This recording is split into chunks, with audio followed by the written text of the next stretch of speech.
I'll be the first to tell you that when I first heard about the initiative, Future of Trade, I wondered how much we can benefit from that and how much industry leaders would actually share um, with the world in webinars, conferences, etc. But we've had, to my surprise, we've had a lot of success since then. I guess the reason I thought that it won't be as the information won't be as forthcoming in these events and matters is similar to, I guess, a quote or a statement by Malcolm Gladwell on Twitter. He avoids Twitter because it affects, he'd rather write notes instead of putting his ideas on Twitter for everyone to take.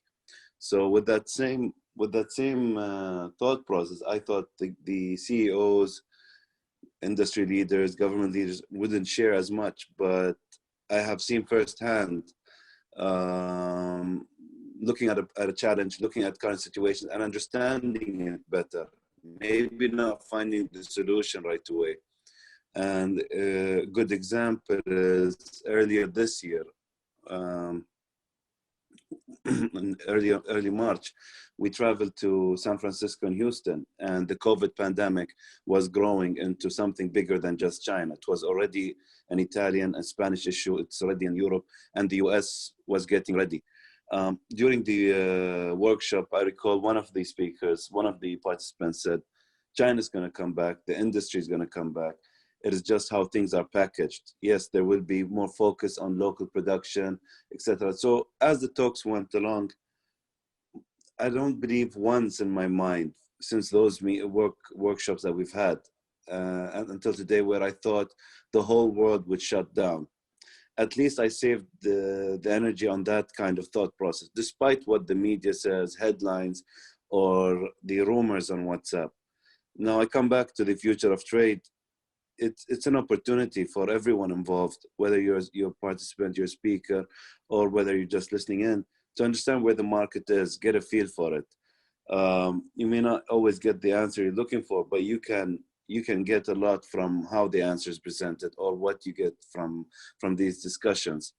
I think today is if you haven't read key books like Bezonomics and others like it, you will be falling behind. You need to understand how these businesses around the world take the next steps, whether it's during COVID or stuff like that. This year, you've heard a lot of headlines of losses, aviation industry, Warren Buffett, etc.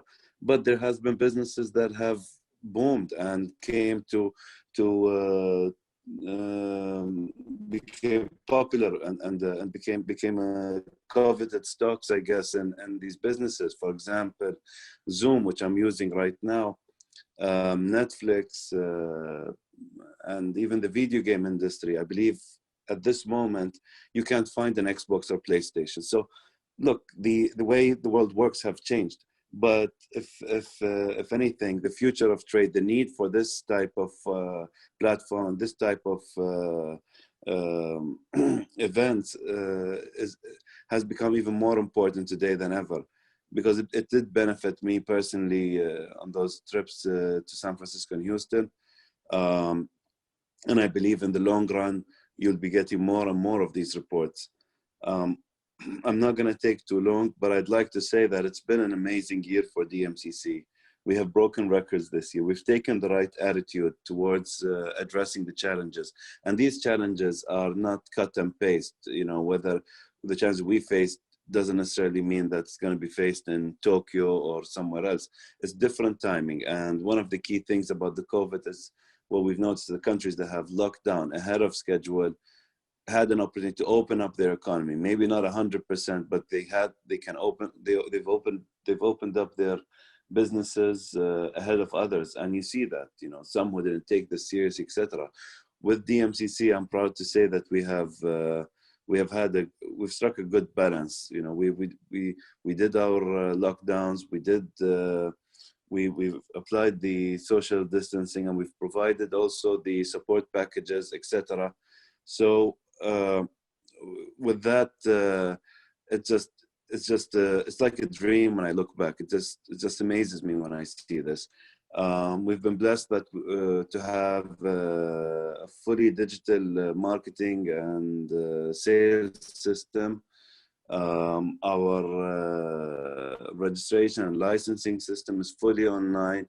I found that out through one of our members, thinklab.ae, who actually did it 100% online. And I asked them the question, don't you feel that you're a bit vulnerable doing it all online? And their response was, all of the security features they took, even though it's online, is as good as them coming in person, if not better. That was the message from their side. I've been given 2 minutes and I don't want to go too long. We have some of the best in this business. My team have shortlisted a good number of people to participate, and I highly recommend you listen in, take notes, and if you don't have enough time, wait for the YouTube upload that will follow, I think, in a day or two. So with that, I'd like to thank everybody.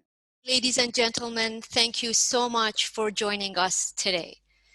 Over the next 15 minutes, I'll present a summary of the findings of our latest Future of Trade report before we delve into the analysis with our experts here today. We've got a lot to get through, so I'll get started straight away. Valued at $25 trillion, trade drives the global economy. But a new trade order has emerged. Protectionism, supply chain barriers, and the economic shock from the COVID-19 pandemic have changed everything. Yet global trade has a significant role to play in the global economic recovery. What does the future of trade look like in the 2020s? How will trade drive the global economy forward, and how important is technology? As the world's flagship free zone and global hub for commodity trade, DMCC set out to find the answers. Throughout 2020, we gathered data and spoke to business leaders and trade experts across key trading hubs of Dubai, London, Houston, Johannesburg, Shenzhen, Silicon Valley, Singapore, and Zurich. We'll together run through what we discovered. Let's start with the future of trade growth. We all know the current global economy is in dire straits. The COVID-19 pandemic has caused the fastest and deepest economic shock in history, and the impact on trade has been immense. COVID hit at a time when trade was already weak, largely driven by trade tensions between the United States and China. The tariff war negatively impacted trade between the two superpowers, resulting in higher prices for US and Chinese consumers, both forced to turn to more expensive domestic alternatives. The protectionist trade policies that emerged even before the Trump administration will continue to define the trade landscape of the 2020s.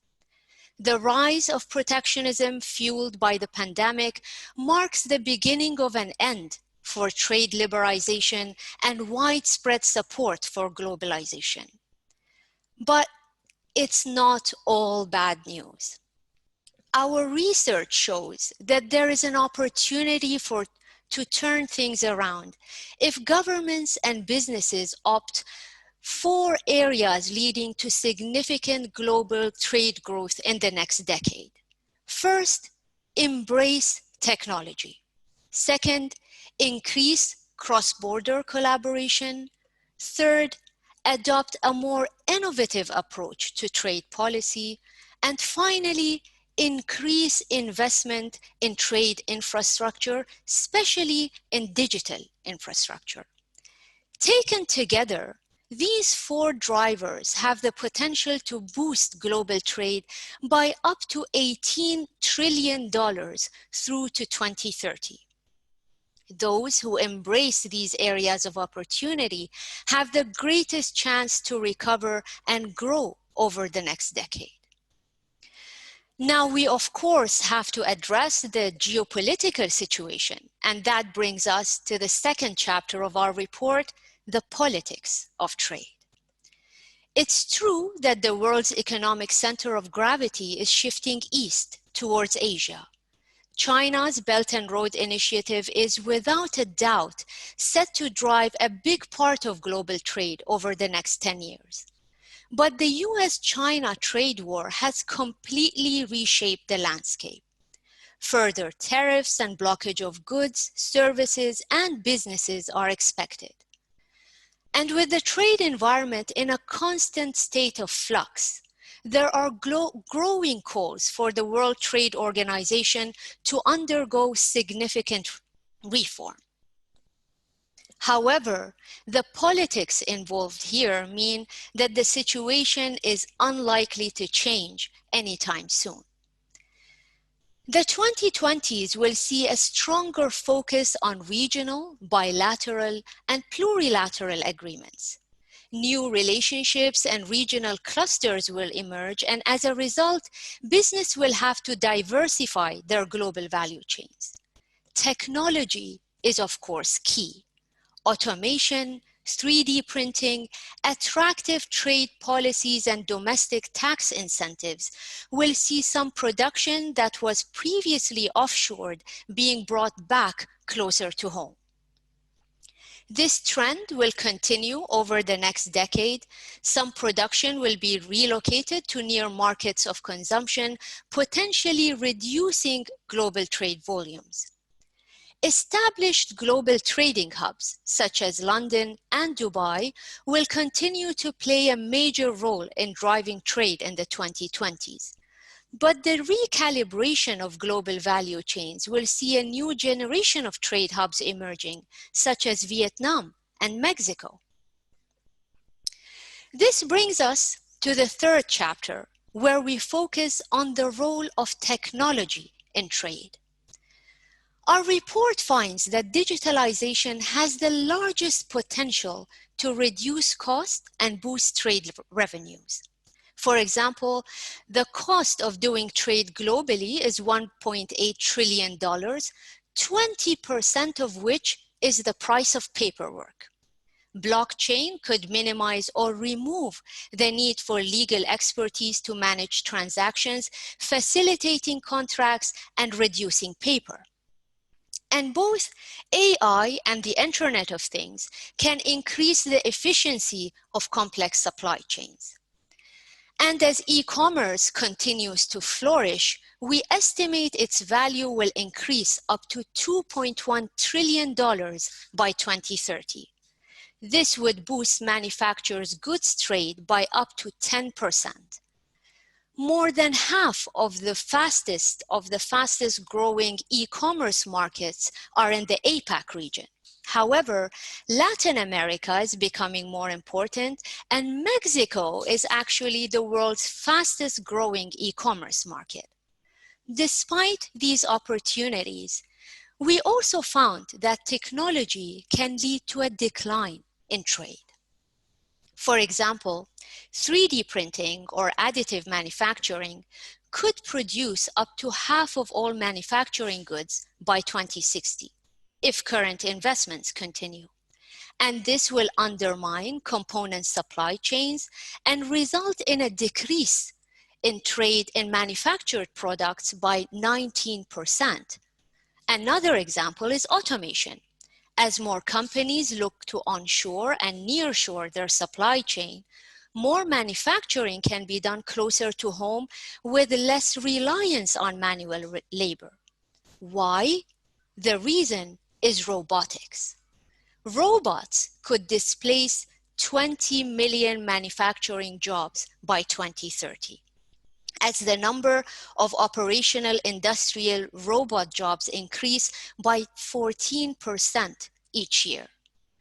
In all, it's estimated that the application of technology will reduce costs and drive goods trade by up to $4.7 trillion in the next decade.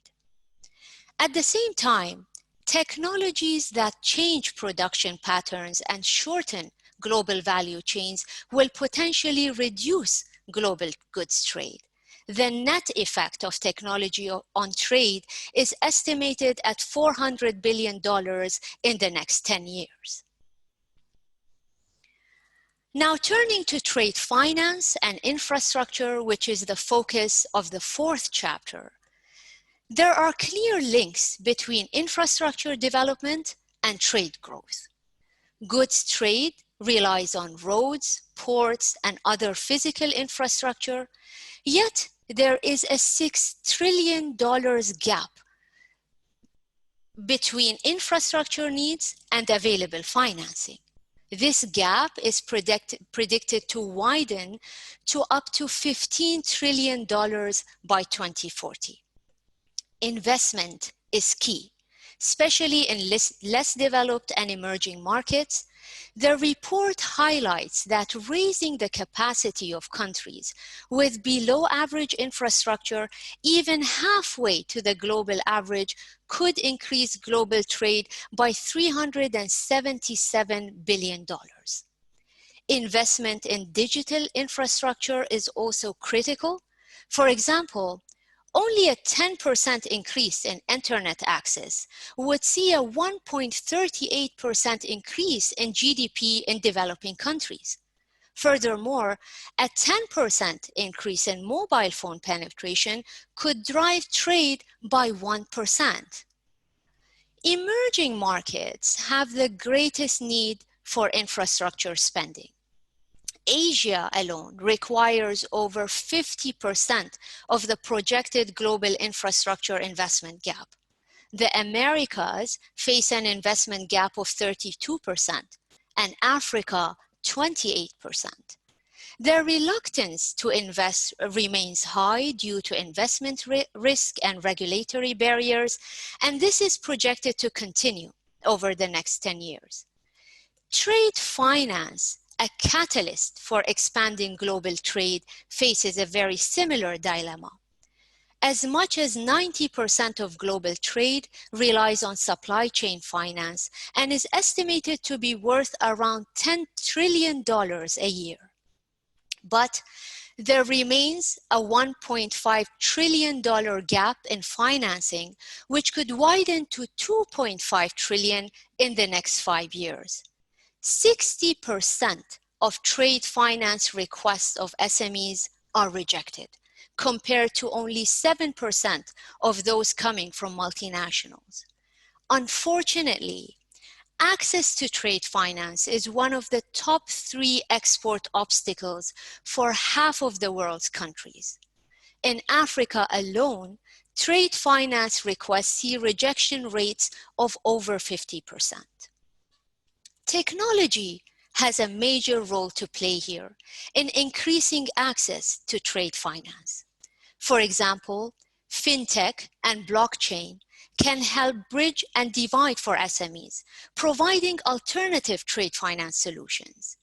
New players will emerge to compete with banks and provide trade finance to sectors that are typically overlooked. Despite the critical role trade finance and infrastructure play in boosting trade, large investment gaps continue to curse those sectors. Increasing the size of the trade finance pool, leveraging technology, increasing the success rate of applications will be critical in the coming years. And finally, the 5th chapter of our report focuses on sustainability. Trade has a significant impact on the global environmental footprint. Driven by consumer demand, sustainability is moving from a nice to have to a necessity. Sustainable supply chains do not just reduce environmental impact, they drive operational efficiency and reduce costs. Shipping is responsible for up to 4% of global greenhouse gas emissions and air cargo of 2.4%. The trade experts we spoke to were in agreement that attention to sustainability has accelerated. However, the economic imperative is not yet there for sustainability to be incorporated into all aspects of business operations, including trade. Naturally, this will take time. Post-pandemic, It is likely that businesses and governments will focus on economic recovery at all costs, even if this means sacrificing sustainability commitments on the shorter term. Innovative solutions driven by technology, the development of sustainable supply chains, and the implementation of circular economy principles have the potential to green trade and meet the targets of the UN Sustainable Development Goals. Global trade can contribute to global sustainability beyond just economic growth. For instance, companies in low-cost labor centers can be a catalyst for change in environmental stewardship. There is also significant innovation in reducing emissions in the transport sector and a global shift in renewable power generation. We see clear indicators that sustainability will begin to shape future demand in the coming years. However, what's missing is a global regulatory framework that standardizes the incorporation of sustainability. Instead, we see a piecemeal approach to implementation by businesses and governments, which is a deterrent. In one study, 92% of CEOs believed integration of sustainability is important to the success of their businesses in the future, but only 48% said they are actually implementing sustainability into their business operations today. In short, there is a long way to go. As I close, it is clear that the recovery from the COVID-19 pandemic will provide the economic backdrop for trade over the next 10 years. The pandemic hit at a time of weakness for global trade, shaped by the US-China tensions, which will likely worsen before it gets any better. Global trade institutions are slow in their desire to evolve and reform in the near future, and protectionism continues to be on the rise. Technology offers significant hope in reducing costs and creating opportunities for SMEs and developing countries. But technology does not have all the answers. To truly grow trade, real cooperation between private and public sectors is urgently required to address gaps in trade finance and infrastructure. Sustainability in business and trade is approaching a tipping point, but despite pressure from investors, consumers, and governments, for many businesses, the economic imperative is not yet there.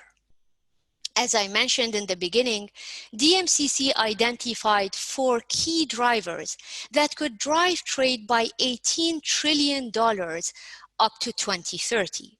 The implementation of technology, greater cross-border collaboration, more innovation in trade policy, and an increase in trade infrastructure investment.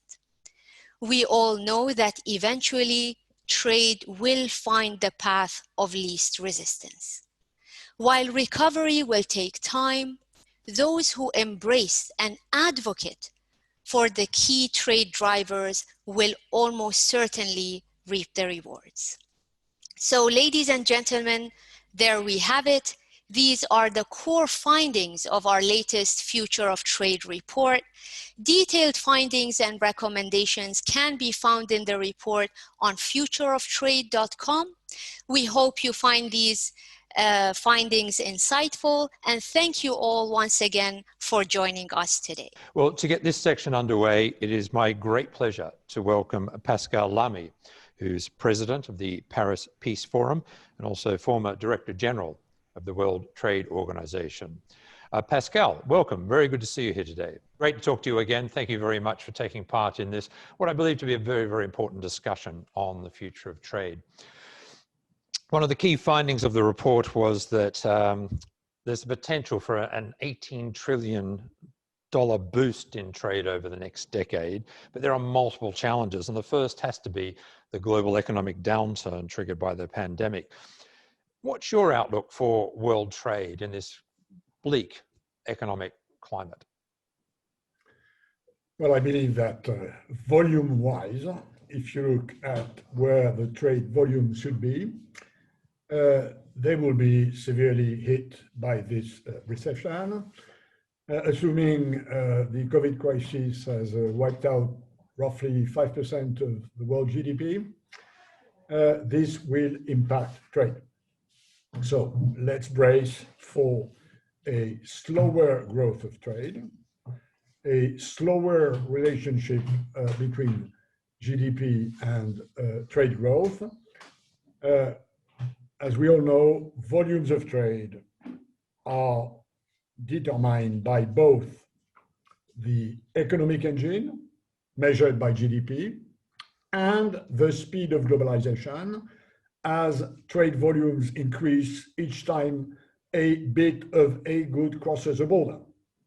So what we've seen in recent decades, which is this big growth of trade as compared to GDP, will clearly slow down. We are heading in what now is called globalization. This is not, in my view, deglobalization, which would in a way replace a part of international trade by domestic trade. There'll be a little bit of that, and we probably will discuss that when we look at the future of global supply chains. But I think it's not deglobalization, but it's not globalization as we had seen it before, it's globalization. Trade, though, is perhaps part of the solution to drive growth, and history has proven that you increase trade volumes, you generate economic growth. That doesn't seem to be being embraced by some governments who are very much turning to protectionist policies in this very tough economic climate. Is there a case for trying to convince government that trade is good, globalization is positive, in a time of very, very weak economic growth? I think you're right. Although what we've seen in recent times, and especially with the Trump administration in growth of protectionism, was not driven by public opinion. If you look at where US public opinion is on trade, if you look at where EU public opinion is on trade, roughly in the Western world, public opinion is still in favor of open trade. We've had protectionist developments, essentially between US and China, because of the trade war that President Trump started against China. But this is a geopolitical source. This is a geopolitical origin. It is not a domestic politics origin. Not that open trade does not, in many cases, hurt some domestic constituencies. And I've always said, including when I was the GFWTO, that opening trade is efficient and painful. And it's efficient because it's painful, and it's painful because it's efficient. And in a way, there are good reasons for some domestic political constituencies to resist trade when they are hit by a larger competition coming from abroad. So this is absolutely true. But if we look at what happened for the last 3 or 4 years, the only serious engine of protectionism was in the US. Let's agree that there was a bit of that in India, to be frank. The sort of Modi trade stance was less open than his predecessors, but that's the only other place in the world where there was really a sort of push to protectionism. This being said, and I'm answering the second part of your question, the sort of economic and social damage which COVID will have created in many countries risks triggering reactions of protectionism. I mean, trade opening is painful for some. If economic and social systems are at pain generally because of this virus, then the odds that protectionist surges flare up are higher than in the past. Okay, let's get on to the geopolitics, which you touched on there. And it's interesting that 2018 Future of Trade report noted the tensions between the US and China, but at the time, respondents were fairly confident they wouldn't impede growth. 2020 report finds a very different outlook, that geopolitics will define the trading landscape for the next decade. That said, are there opportunities if the US and China continue to move down this path of decoupling? Well, my answer to this question, Michael, is in 2 points. Yes, there are opportunities in a further decoupling of the US and Chinese economy in some sectors, including tech. But B, I do not think that, assuming the next president of the US is Mr. Biden, I do not think that this decoupling strategy will be further. I'm not saying it will move back, because I think where we are does not move back. On the first one, what the report, which by the way is an excellent piece, and as you can guess, Michael, I'm reading quite a lot of stuff on trade. I imagine you are, yes. The future of trade, and that one is a very good one. And take the example of Vietnam, which is mentioned in the report. If US and China deglobalize, China will globalize more with the rest of the world but the US, and US will globalize more with the rest of the world, less China. And this is a huge opportunity in Southeast Asia, in the Gulf, in Mexico, and in parts of Europe. So there is a sort of what the report called a recalibration of some value chains that will bring production to places where there was not that much. So in this sense, there are clear opportunities, although globally speaking, this decoupling will be costly. Because the reason why it happened was cost reduction. And if you decouple, you increase costs. And the distribution of these increased costs, notably to consumers, might not be that easy, although it's mostly in the tech sector, at least so far.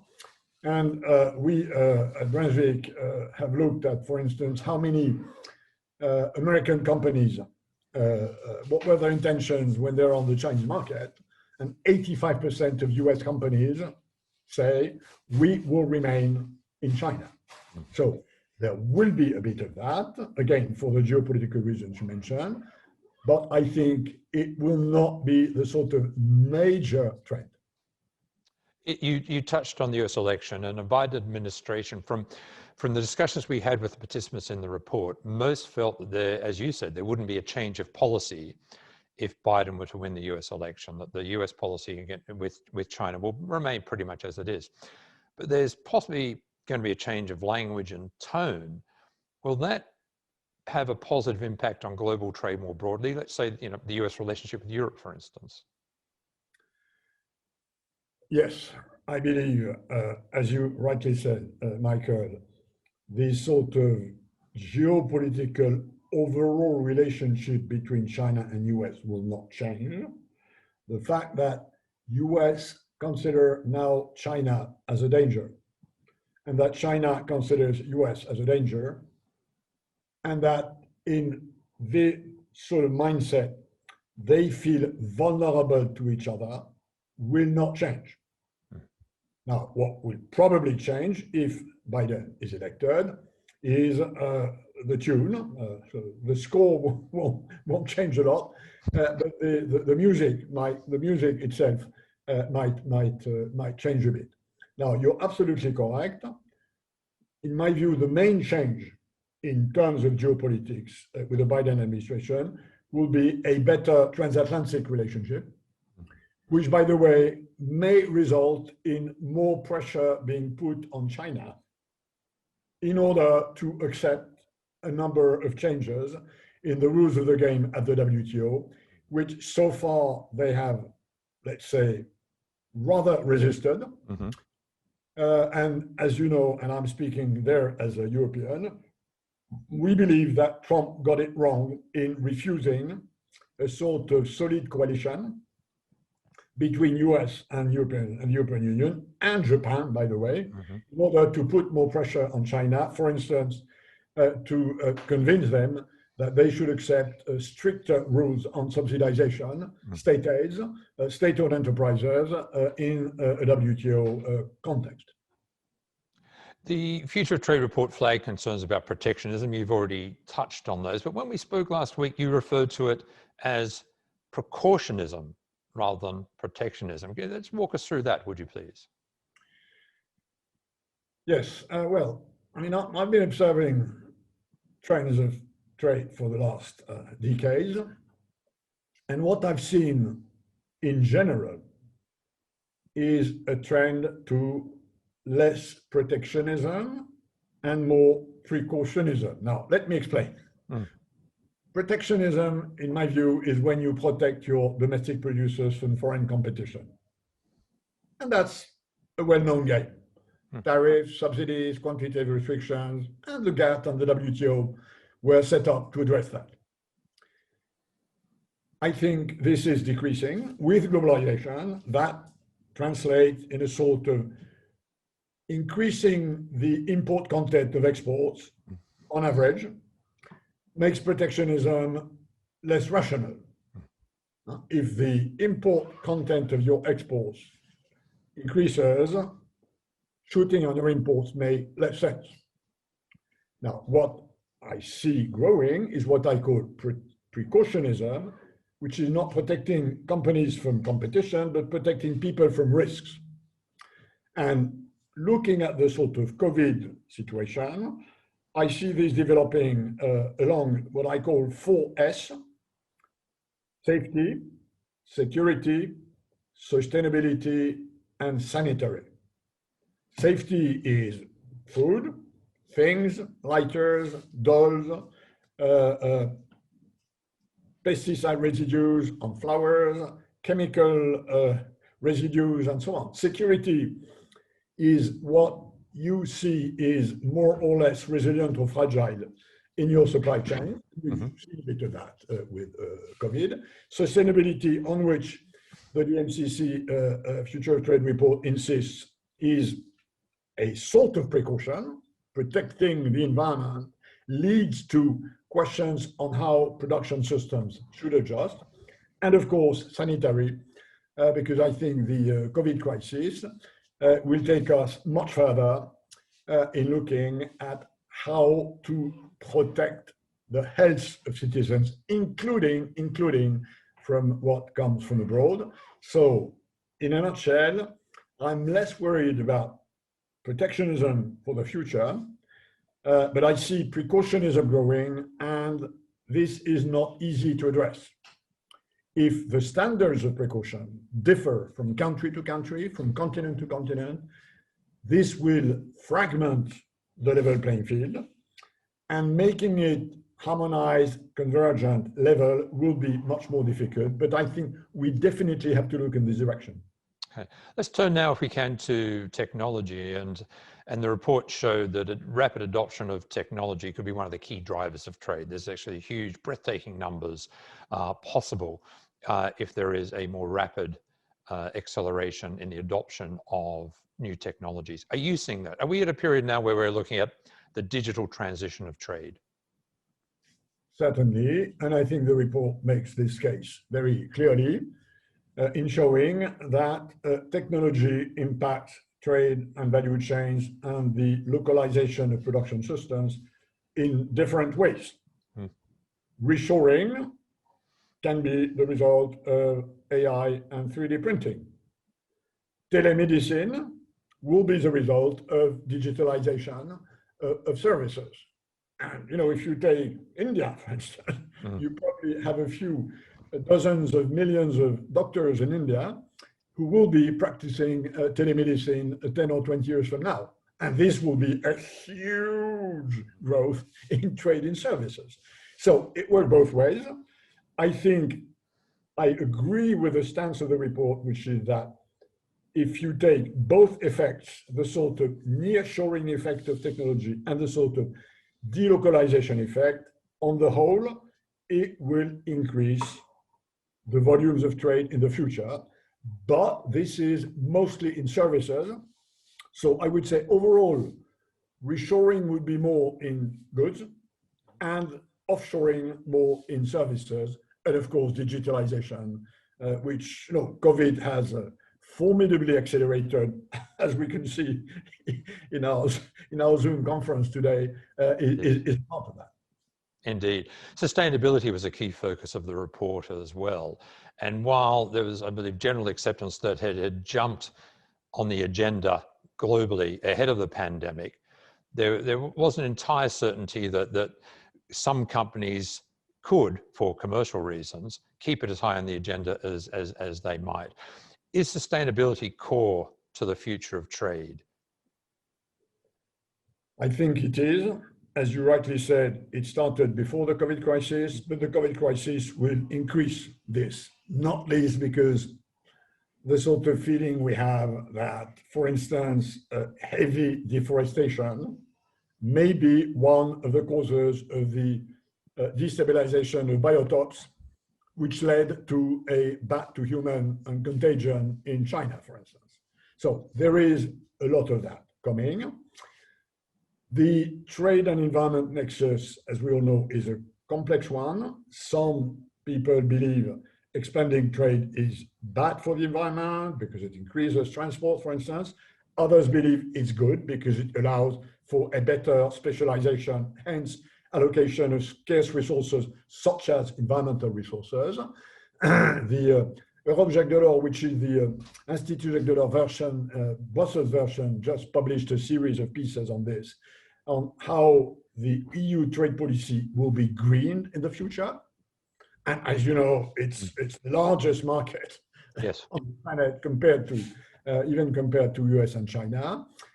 You've seen these discussions starting in Brussels about a border carbon adjustment.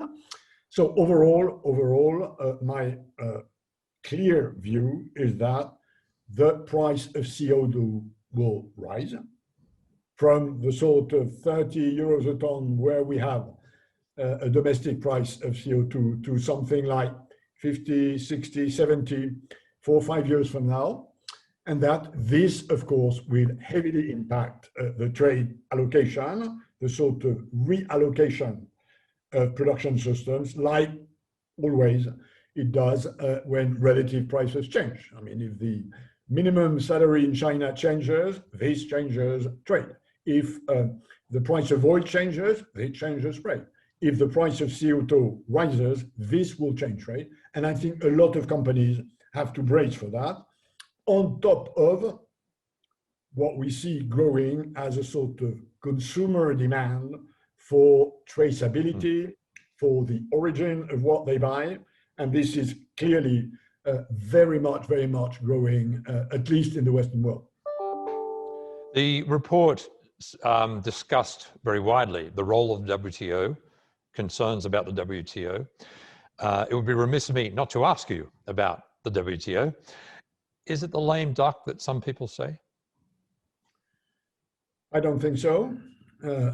I don't think we can do without a sort of global system of rules that sets the standard of what trading in a proper, competitive and fair way is, although I do recognize that the stock of rules which the World Trade Organization administers at present needs updating.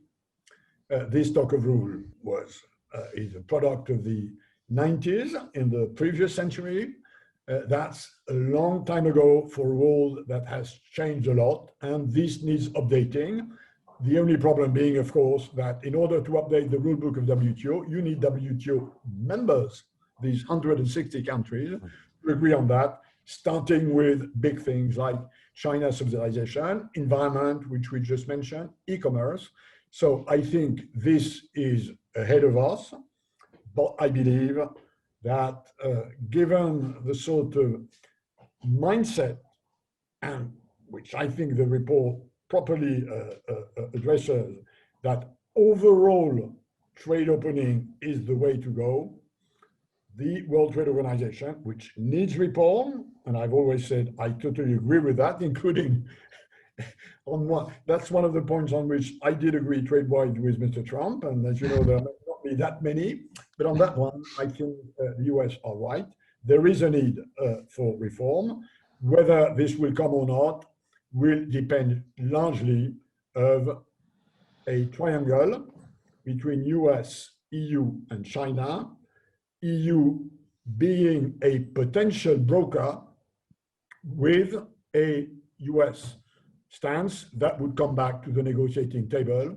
But I'm quite optimistic that this could happen. It's not going to happen overnight, but I think at the end of the day, including the Chinese, will understand that if the rules of the WTO are not adjusted, trade will not remain as open as it had been, which they need. Okay. Pascal, we're just about out of time, but a final question. You've read the report. It's a very comprehensive piece of work. One reading of it might be that it's a call to action for business in a decade where geopolitics is likely to dominate the landscape. Businesses need to adopt new technologies, to push for innovative trade policies, to generate trade to help the world recover from the pandemic. Do you see that? Is this a call to action for business? I think you're right. This is how I read this report. And this is why I welcome it. Because what I have observed for the last 30 or 40 years on the trade scene is that business are more often engaged in a defensive pressure than in an offensive pressure on trade. The number of businesses that try to resist trade opening because they have to adjust if foreign competition touches them is larger than the number of businesses that make the case for opening trade. And that's a balance which I think has a domestic political sort of weight, and that changing it and making sure that businesses who see an interest in trade being more open and leveling the playing field, which is what we should do. I think getting this balance right is important for the future. And I agree with the report that the post-COVID on this point offers some opportunities which should not be missed. Pascal Lamy, I'm afraid we have to leave it there. I can't thank you enough. Thank you very much for sharing your insights. Always great to talk to you. Have a good day. Stay safe. Ladies and gentlemen, please thank Pascal Lamy. Thanks for your attention. Thank you very much. We'll now move on to our panel discussion, and we're fortunate that we're joined by a panel of three distinguished speakers from around the globe. Ginny Yan, who's Chief China Economist at ICBC Standard Bank. She's joining us from London. Anthony Butler, Chief Technology Officer at IBM. He's joining us from Dubai. And Stephen Olson, who's a research fellow at the Hinrich Foundation. He's normally based in Hong Kong, but is joining us today from Bangkok. Thank you all very much for being with us. Really good to talk to you. Looking forward to a good conversation. It's a comprehensive report. You've heard the overview from Ferial and the discussion I just had there with Pascal. But we really should start with geopolitics, which, according to the report, is going to drive the trading landscape for the next decade. Stephen Olson, let's start with you. There's clearly a deliberate effort from the US and the West more generally to reduce dependency on China. Is that going to reshape global trade in the decade ahead? Well, I'd make a couple of comments.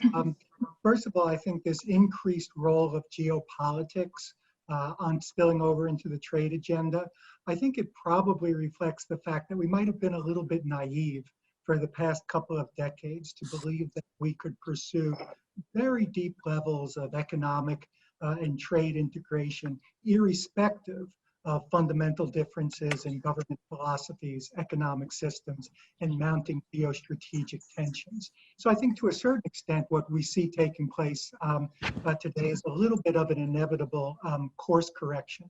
In terms of the extent to which some of these relocations of supply chains or this decoupling away from China, I'd make a couple of comments.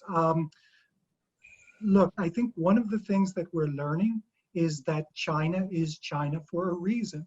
There's a reason why China has been such an integral part of global supply chains. There's a reason why China has been the manufacturing base for the world. And that is because it possesses a number of very compelling comparative advantages that can't be easily replicated elsewhere.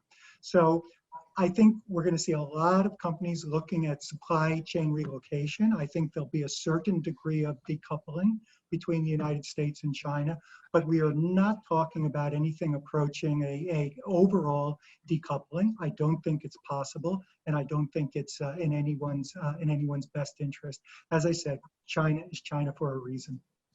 Ginny Ann, do you expect decoupling, a modest level of decoupling? And is, in your view, geopolitics really going to drive trade or set the trading landscape for the next decade? Thank you for your question, Michael. I think it's a very interesting point here, but since if we're talking, the next 1 or 2 years, perhaps, absolutely, geopolitics will play a huge amount of role in terms of that decoupling. However, going longer in terms of that time horizon, you really should think about, what are the most important things? And now we talked about technology, we talked about sustainability, sustainable growth.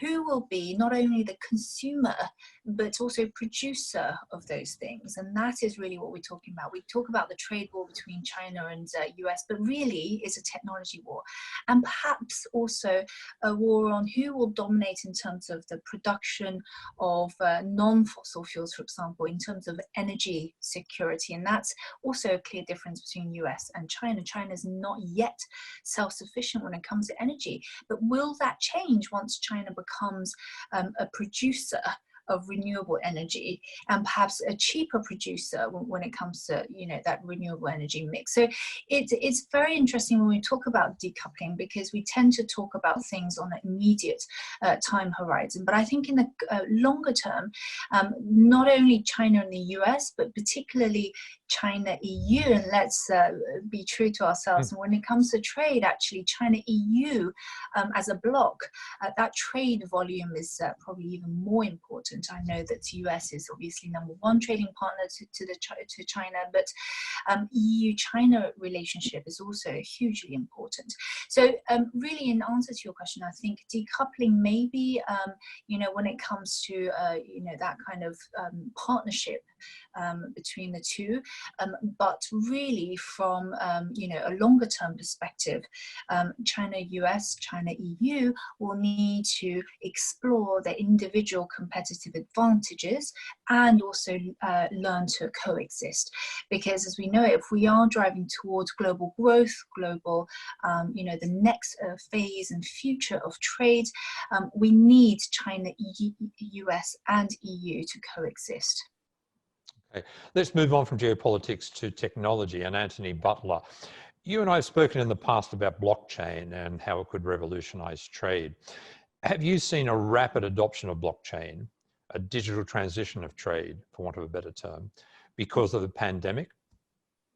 Yeah, so I think firstly what I would say is that the pandemic didn't change things fundamentally. What it did do, at least from a technology perspective, is accelerate the path that most enterprises and governments were already on. So it's more of an accelerant than something that fundamentally changed the dynamics of what we're seeing. And I can think about it in terms of phases. So when the pandemic first hit, there was a renewed focus on supply chain, and that was primarily focused on visibility. So understanding where things were coming from, what is the path that they're taking. So building more visibility to the end of the supply chain. Whereas for many firms, this was something that was perhaps taken for granted. So that speaks to some of the capabilities that blockchain has around being able to ensure provenance, being able to ensure the history of the materials, and have visibility into where they are at any point in time. And that is, again, it's something that predates COVID, but we really saw an acceleration, both in terms of responding to the immediate needs of the pandemic, but also thinking about how enterprises will emerge stronger from what we're experiencing. And so when we talk about the visibility into the supply chain of that, is how do you make supply chains more intelligent? So how do you start being able to of risk, both in terms of sourcing, but also in terms of the path that goods and materials are taking to reach. And where all of this is going is to come up with a model that is far more resilient. A model that is more adaptable because of the pandemic and because of the geopolitical dimensions that have been discussed by the other speakers. I think there's this awareness that we need to be able to very quickly reconfigure supply chains based on what's happening in the world, and technology plays a significant role in that. Blockchain is one aspect of that, but we're also seeing, for example, a lot of thinking about how additive manufacturing can play a role. So instead of shipping a good from China to its destination, imagine if you could print it effectively at its destination, and by doing so build more resiliency into that physical supply chain. But that then creates challenges around the supply chain of intellectual property, and how do you manage some of the rights that are associated with that digital product that ultimately gets produced. So we're seeing a lot of interest and a lot of focus on additive manufacturing, and also the Internet of Things is another technology that has really come to the fore in the context of how do we instrument supply chain. Now, look, lots of component parts of the technology piece, but let's come to that supply chain issue. And Stephen Olson, one of the findings of the report was an expectation that there would be a recalibration of supply chains, more regional supply chains. Are you seeing that now, or do you expect to see that in the very near term? I think what we're going through now is a process where we're adjusting a very delicate balance we've tried to strike between reaping the economic efficiencies of trade on the one hand and reducing some of the dependency risks of trade on the other hand. And I think the pandemic, to a lot of people, suggested maybe we'd gotten that balance a little bit out of whack and we were focused a little bit too much on the economic efficiencies. And so now I think that pendulum is swinging back in the direction of reducing those dependency risks. And yes, I do think to a certain extent, you're going to see a move to try to shorten supply chains where possible, and I think more domestic production, which of course is facilitated by technology. 3D printing allows more production to take place onshore, and of course the increased use of robotics really undermines the wage rate differential, which has really been the leading economic rationale for having these extended global supply chains in the first place. So you are going to see that to a certain extent, and I think regional trade certainly will become a lot more appealing. This could have big implications for the CPTPP, which I don't think has quite yet lived up to its billing, quite yet lived up to its potential, but I think you could see some increased interest in this. The final point I'll make, though, is always beware of drawing a distinction between all of the surveys you see, which says that companies are considering shortening supply chains. Companies are considering moving out of China. It's another thing to actually get down to it, because these supply chains, it's not like flipping a light switch on and off. So I think it's important to keep that distinction in mind. Yeah, Ginny, that is the case too. It's not easy to shift a supply chain. You don't switch a button and all of a sudden it's changed. But are you expecting that direction of travel, more regional supply chains, more regional trade? One of the things I found also interesting in terms of that supply chain chapter in the report was actually the focus on SMEs and micro enterprises. And that's hugely important, especially in the context of COVID.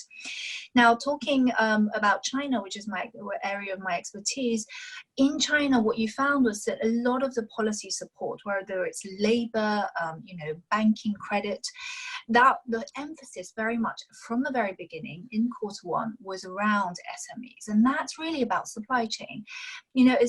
Especially as we're transitioning towards a digital supply chain, SMEs actually now play a greater role when we talk about services, digital supply chains in China. It's no longer just about the state-owned enterprises, which maybe when it comes to the production of, say, the import of commodities, for example, is hugely important. But for SMEs, allowing them to be much more agile, for them to be transitioning is important.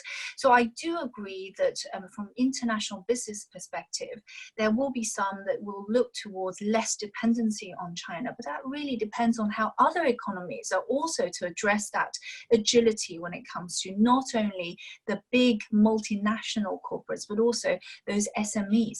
Think about Amazon, think about these big platforms when it comes to logistics. Who are the buyers and sellers in those, and who are involved in supply chains? So it's quite difficult to talk about that dependency and shifting of dependency unless you also match it with that agility of SMEs, not only the big corporates. Anthony, a big part of the SME or the impediments to SMEs expanding is trade finance. That was highlighted very clearly in the report.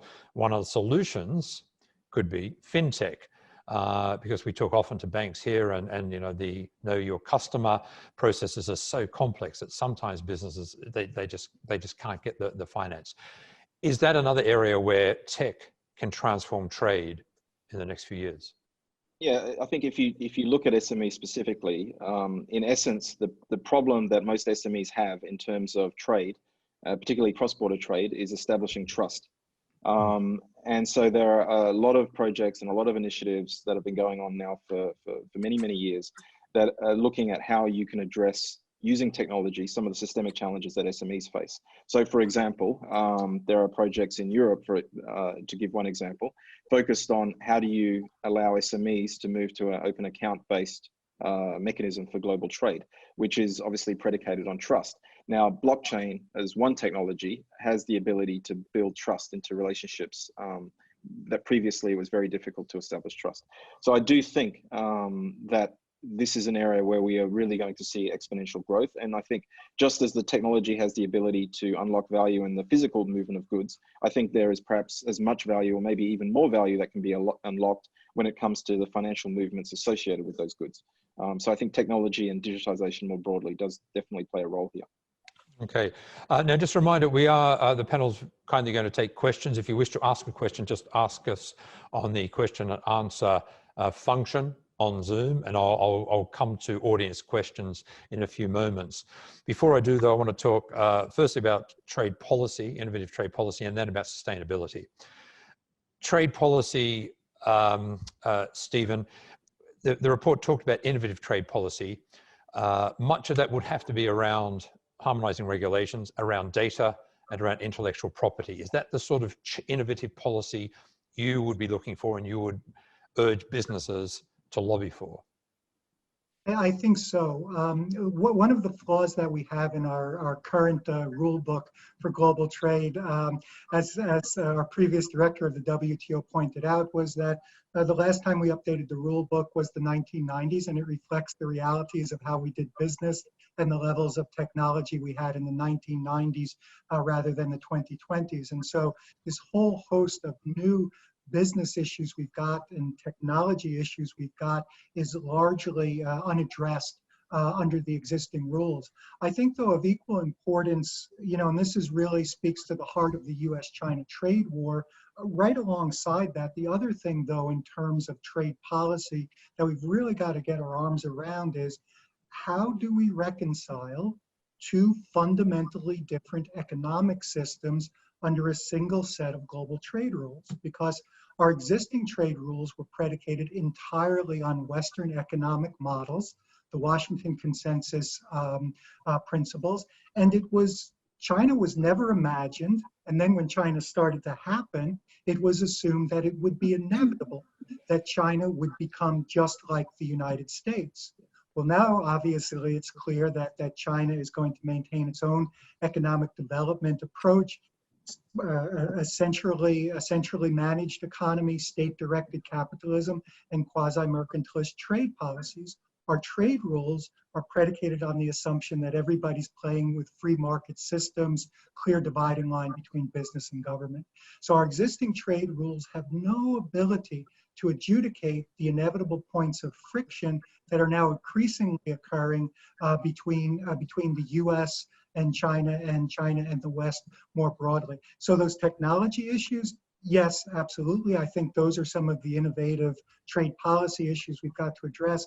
But just as important, if not more important, how do you accommodate these two fundamentally different economic systems under a single rubric of international trade rules. I think that's equally, if not more important. Anthony, let's stick with the technology issues, because the China-US tensions are often referred to as a technology war rather than a trade war. There's got to be work or innovative trade policy around data and IP. Do you see a growing push for that, especially given the pandemic and the economic crisis that's resulted from it? So on the data side, I see that there is a growing awareness that data has value. It's often been described as a natural resource, and the reason it has value is because if you look at artificial intelligence and this AI war, or this AI competition that is taking place between multiple companies and multiple countries in some sense, the AI is fueled by data. So I think there's a growing awareness that the magic of AI is a function of the data that you are able to amass. And so what we're seeing is amongst amongst individuals. So this isn't something that's only spoken about within enterprises, but how do we establish ownership of identity? How do we monetize that identity and the data associated with that identity, and do it in a way where the citizen and the person who's creating that data is empowered and is in control. So there is a whole raft of initiatives that are being proposed globally, looking at how we address some of the challenges around data, including ethics in AI, etc. And all of this is being driven by this awareness that AI is really an element in the future that is fueled by data. Okay, before we go to audience questions, I want to touch on sustainability first. And Ginny, the sustainability question is a fascinating one, because while they're clearly much higher on the agenda before the pandemic, there was some uncertainty about whether it could be applied for some companies because of the commercial costs of doing so. What's your take on sustainability and where it sits in the policy and business agenda in this climate? Well, from the conversation that I have been involved in the past few months, absolutely priority. And it's very much geared momentum, actually, because, we start to realize once, COVID is over, there will be the next pandemic. And obviously there are things that will still be a challenge despite the kind of more immediate challenges facing us. So sustainability really is underpinning everything we talk about, whether it's technology, whether it's, innovation, transformation. We have definitely moved away from, is this just an additional cost to companies, towards, well, what are the opportunities? And actually, this is not only a public driven kind of initiative, it's a global initiative. So I think the key after the US election is really to watch whether the US also as a nation will come into this forum, I guess, because although companies have been involved very much so, obviously from a country's perspective, there has been a little bit of a sign off of that agenda. But after the Paris Agreement, I think it's very clear most countries are very much in favor of not only instigating these forums, not only talking about it, but actually actionables. So from some of the initiatives that I'm involved with, for example, carbon markets, for example, voluntary carbon markets, and these are incredibly important when it comes to trade, particularly for the purpose of this report, when we talk about commodities trade, because there will be some industries that feel that they will be impacted negatively from a cost perspective more so. There needs to be incentives in place for these kind of corporates to realize that actually it is also presenting an opportunity, and it really requires everybody, not only certain countries, certain industries, but really everybody to get involved. And for me, it also underpins from China's perspective, President Xi also talked about this, carbon neutrality type of agenda for 2060, but really that is also looking forward. China will probably see the peak of its demand for carbon based energy by 2030, for example. But China won't stop being the top consumer of energy globally. It's just that China will start to become maybe a producer of other types of energy. And I think all sorts of topics will come along with that. But we mentioned the Belt and Road Initiative. I want to mention that because the report does mention it. The reason why I think there's a lot of focus around Belt and Road Initiative is it's often thought as China trying to bypass the US. And obviously there's lots of geopolitics involved in that. But really, if you look at it more from a self-sufficiency and a perspective, from an energy perspective, it is the commodity exporters that actually will be and will continue to benefit from that. But that initiative itself is also shifting towards sustainable projects, and obviously the standards around these projects will also be hugely important. The existing infrastructure projects, there's still a massive financing gap, but you can't put a stop to existing infrastructure projects if you do have that huge potential for addressing those financing gaps. Okay, thanks, Jenny. Look, we're getting tons of questions from the audience. Stephen, jump in there and then we'll go to the audience questions, please. Sure, very quickly. One interesting thing to keep our eye on, I think, on the sustainability issue is the extent to which businesses and investors might actually be getting out in front of government in terms of their commitment to sustainability. Earlier this month, Indonesia passed a massive reform bill, cutting regulation, cutting red tape, obviously targeted at attracting foreign investment. Unfortunately, the bill also rolled back labor and environmental protections. And in very short order, a group of, I think, about 35 investment funds with over 4 trillion in assets under management sent a very pointed letter to the Indonesian government and said, this is a mistake. Reducing environmental and labor standards will make the Indonesian market less attractive for investors. I think that's a real profound point and something worth keeping our eye on. Oh, and just on the sustainability piece, Anthony, technology has to play a major role in this. Again, do you see the sustainability agenda as driving the adoption of new technologies across the board? Yeah, so again, a big part of it comes from this quality of provenance. So how do you know that the thing that you are using has been manufactured or procured in a way that is sustainable and appropriate? So some of the most successful examples of blockchain technology, for example, in 2018, 2019, were focused on cobalt and certain types of material where there is a concern around the provenance and the history of that material. So definitely technology plays a significant role in sustainability. Okay, let's go to questions from the audience now. And as I said, just put them on the chat function and we'll pick them up. There's quite a few there already. And the first one, probably not surprising, is there a view, what's the view of the panel on the upcoming US election? Is it that independent of outcome, will it change trade tensions dramatically? Jenny, let's start with you. Do you expect a change in trade tensions or no change regardless of the result of the US election?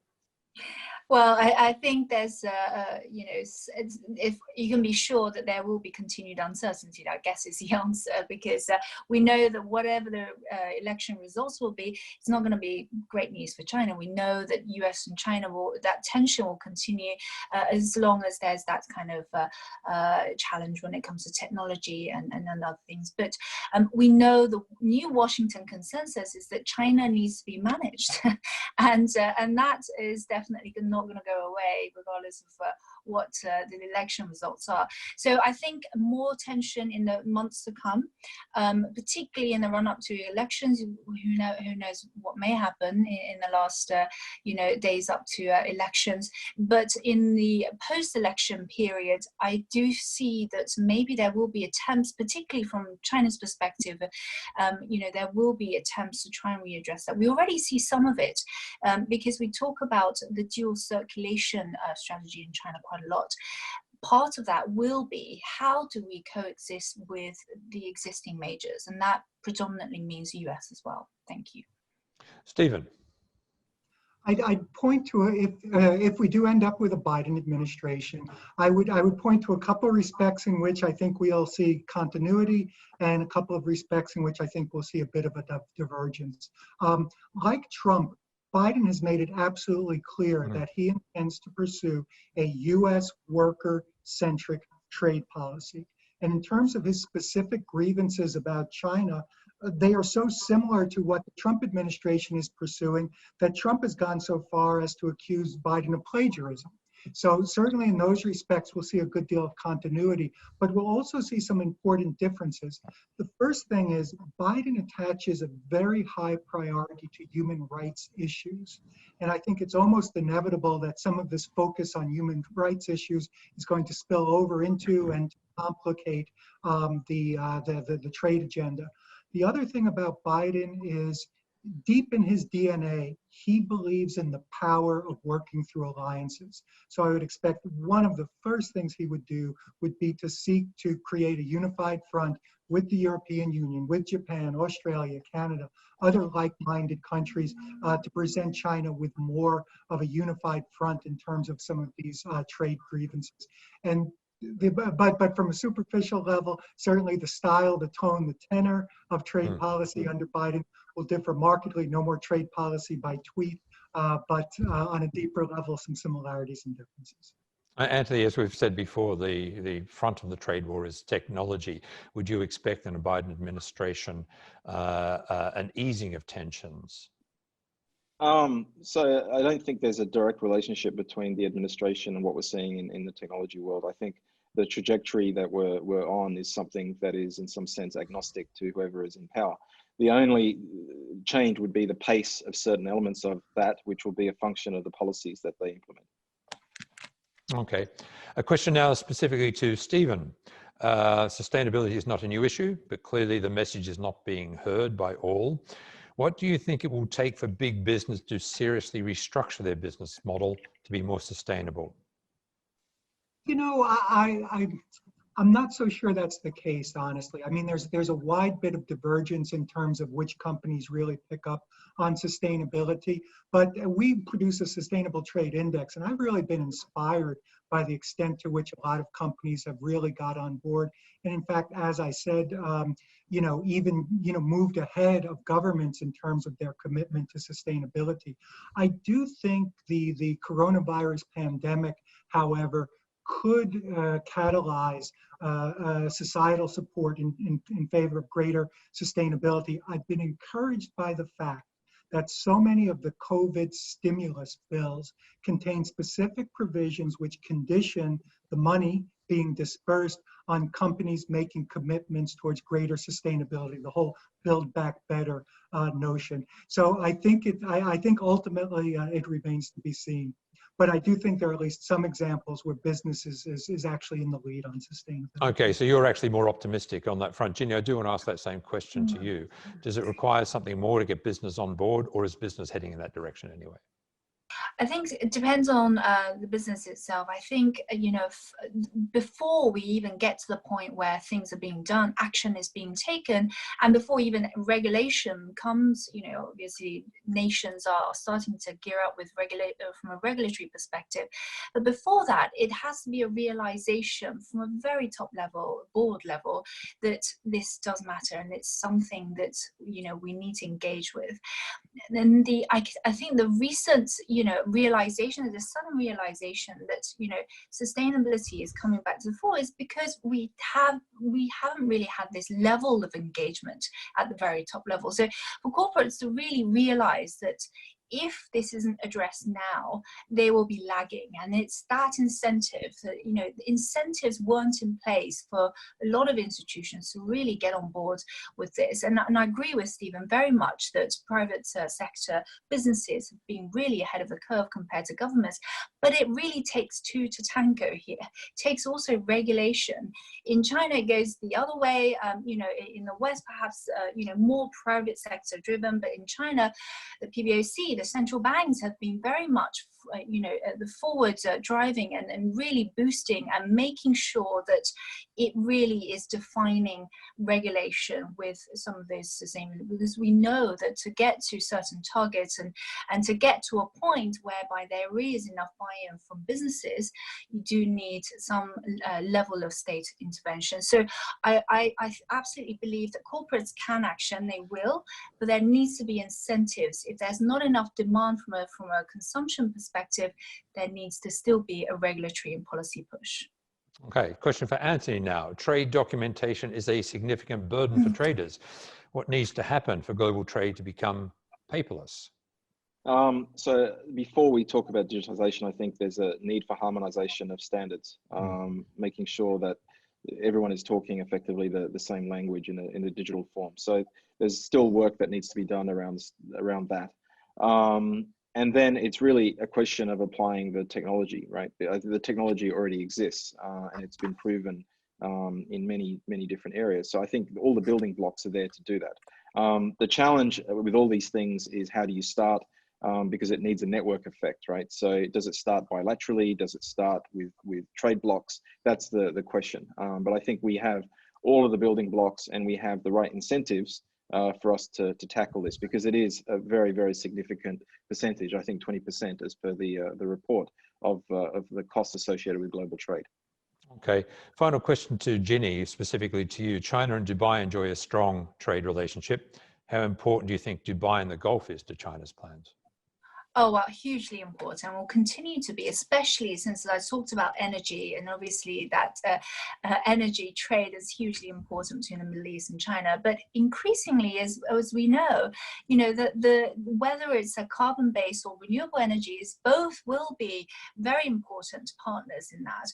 And of course, whether it's on the Belt and Road perspective, from a hard infrastructure perspective, or from a softer infrastructure, digital infrastructure, I'm talking about smart cities, for example, digital connections, all of that. So China, Middle East, all of the surrounding neighboring regions too will continue to enjoy, I think, that sense of optimism, because we're looking towards the future.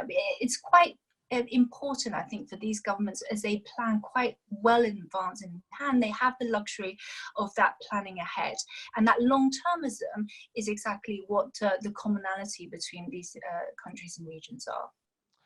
Thank you for that. Look, I'm afraid we're out of time. It just remains for me to thank our panelists, Ginny Yan, Stephen Olson, and Anthony Butler. Thank you all very much. Thanks for sharing your insights. Very grateful to you. Thanks to those who asked questions. I'm sorry I didn't get to all of you. There were quite a lot there. We covered a lot of ground. As you know, it's a very intense report, very comprehensive report. Couldn't do it all. But thank you very much for the discussion.